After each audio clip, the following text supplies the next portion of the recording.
दोस्तों, हमारे सनातन धर्म में भगवत गीता एक ऐसा धर्म ग्रंथ है जिसमें मनुष्यों के मन में उठने वाले हर एक प्रश्न का समाधान को विस्तार से बताया गया है। भगवत गीता में एक कथा के अनुसार अर्जुन के मन में जब भी कोई दुविधा उत्पन्न होती थी तो वे उसके समाधान के लिए श्री कृष्ण के पास पहुंच जाते थे।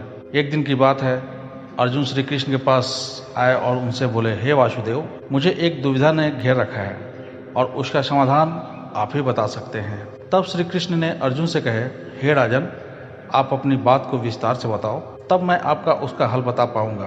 तब अर्जुन बोले, हे नारायण, कृपया कर आप मुझे ये बताइए कि क्या मनुष्य को अपने कर्मों का फल इसी जन्म में भोगना पड़ता है तथा अच्छे लोगों के साथ हमेशा बुरा ही क्यों होता है, जबकि बुरे लोग हमेशा खुशहाल ही दिखते हैं। अर्जुन के मुख से ऐसी बात सुनकर श्री कृष्ण बोले, हे राजन, मनुष्य जैसा दिखता है या महसूस करता है, वास्तव में वैसा कुछ नहीं होता, बल्कि अज्ञानतावश वह अपनी सच्चाई को समझ ही नहीं पाता है। श्री कृष्ण की बात सुनकर अर्जुन हैरान हो गए और बोले, हे नारायण, आप क्या कहना चाहते हैं, मैं समझ नहीं पा रहा हूँ। तब भगवान श्री कृष्ण बोले कि सुनो, तुम खुद ही समझ जाओगे।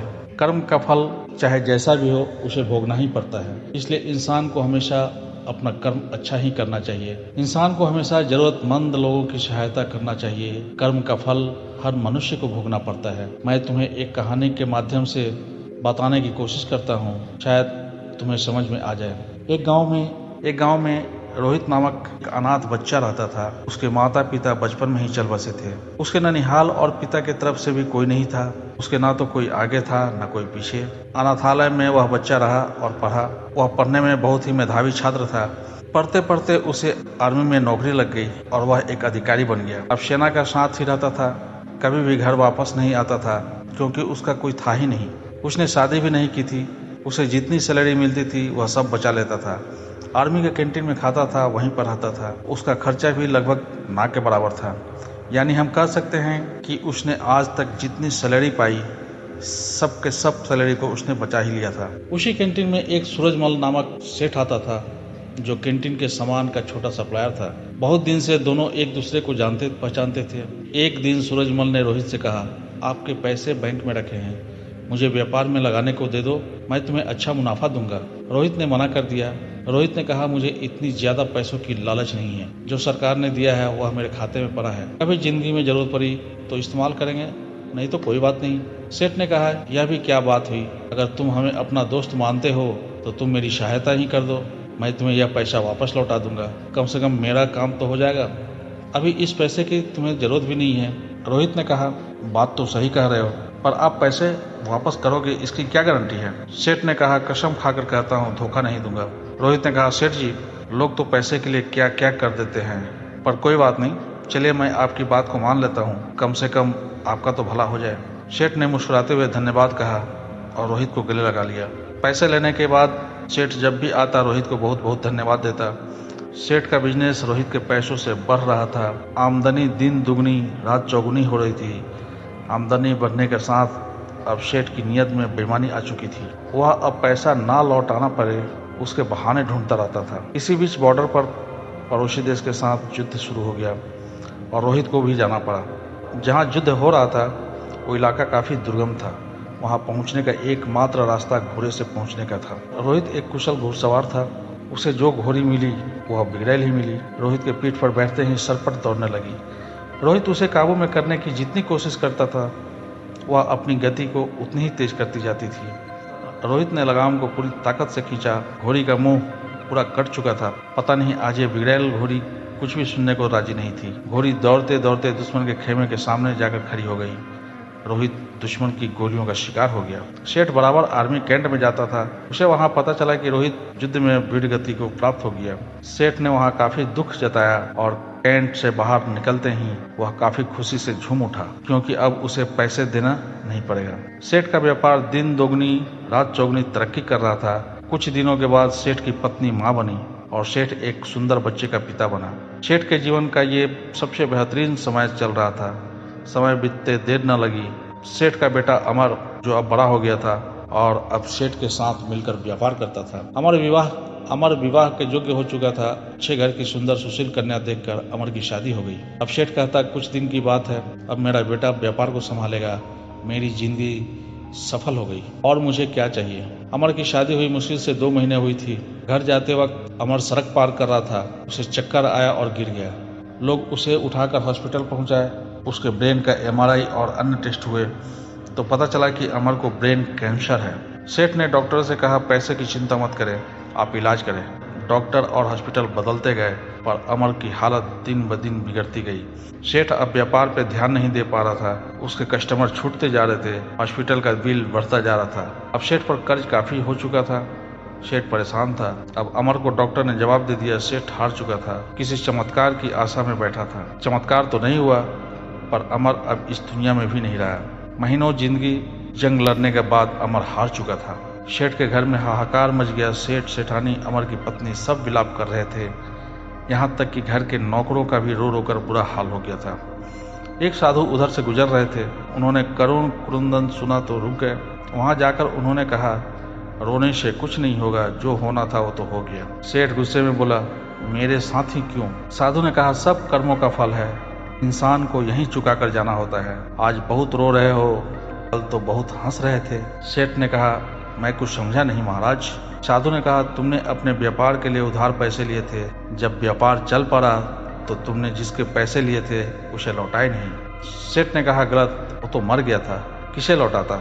साधु ने कहा, झूठ नहीं, तुम भूल गए उसके मरने के समाचार पे तुम कितना खुश हुए थे। उस दिन तुमने मिठाई बांटी थी। क्या मिठाई बांटना सही था? तुम उसके पैसे को सरकार को या अनाथालय या किसी जरूरतमंद को दे सकते थे, पर तुमने नहीं दिया। तुम्हारी नीयत में खोट थी। सेठ शर्मिंदा था। आज सेठ वहीं पर खड़ा था जहां पर आज से 20 साल पहले वो खड़ा था। आज ना तो पैसे थे, ना व्यापार और ना ही पुत्र, और ढेर सारा कर्ज अभी साथ। साधु ने कहा, ये तुम्हारा पुत्र वही लड़का रोहित था। ये अपना हिसाब करने आया था। हिसाब कर लिया और चला गया। जितना उसने तुम्हें दिया था खुद सहित वापस ले लिया। तुमने उसकी शिक्षा, शादी, हॉस्पिटल सब पर खूब खर्च किए। जब वो गया तो तुम्हें भिखारी बना कर गया। सेठ ने सुबकते हुए कहा, मान लिया मेरी गलती थी, पर इस बेटी की क्या गलती?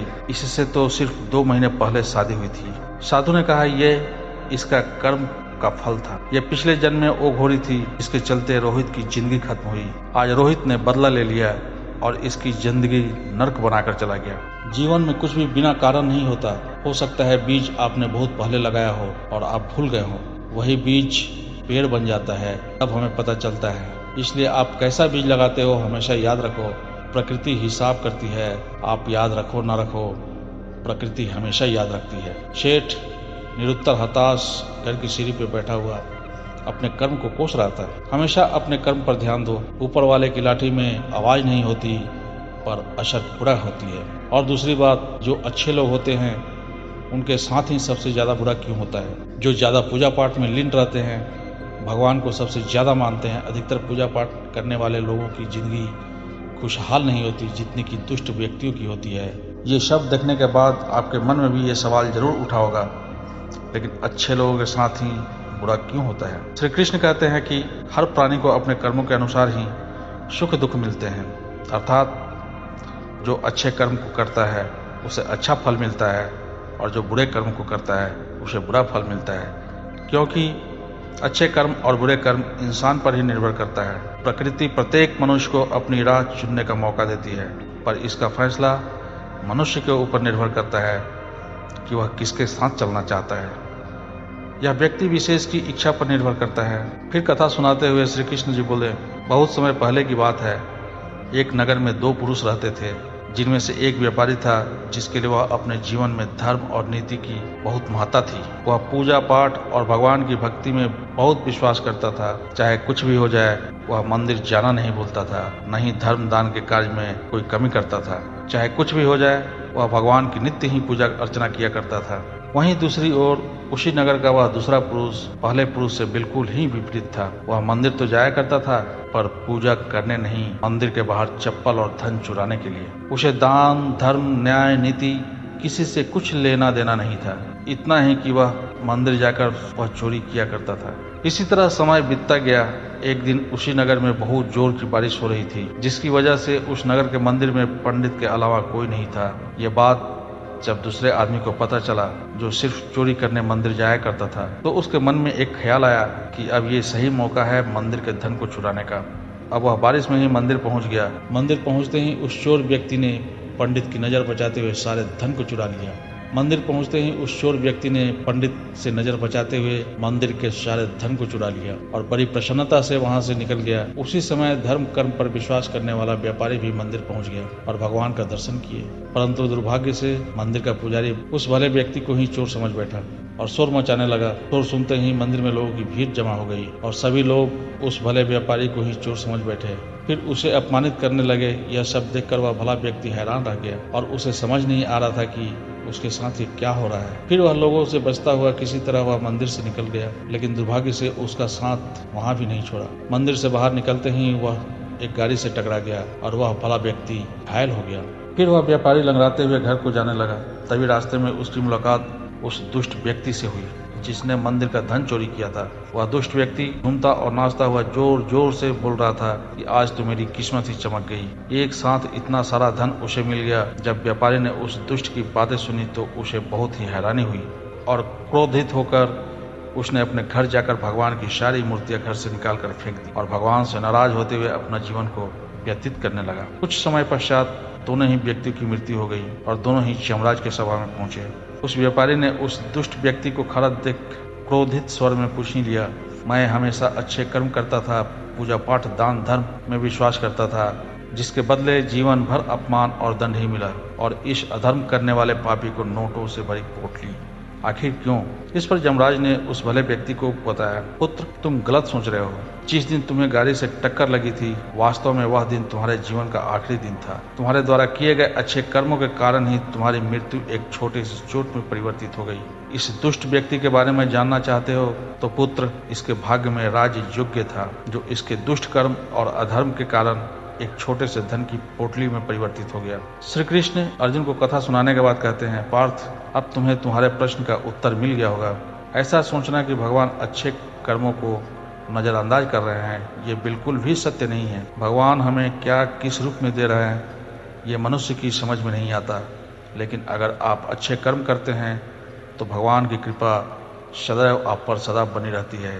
अतः आपको अच्छे कर्मों को करने से कभी भी पीछे नहीं हटना चाहिए। अच्छे कर्म का फल भी इसी जन्म में ही मिलता है, क्योंकि ऊपर वाले की अदालत में वकालत नहीं होती और किसी को सजा मिल जाए तो फिर उसकी जमानत भी नहीं होती। इसलिए आप ईश्वर के हर फैसले पर खुश रहो, क्योंकि ईश्वर आपको वो नहीं देते हैं जो आपको अच्छा लगता है, बल्कि ईश्वर आपको वो देते हैं जो आपके लिए अच्छा होता है।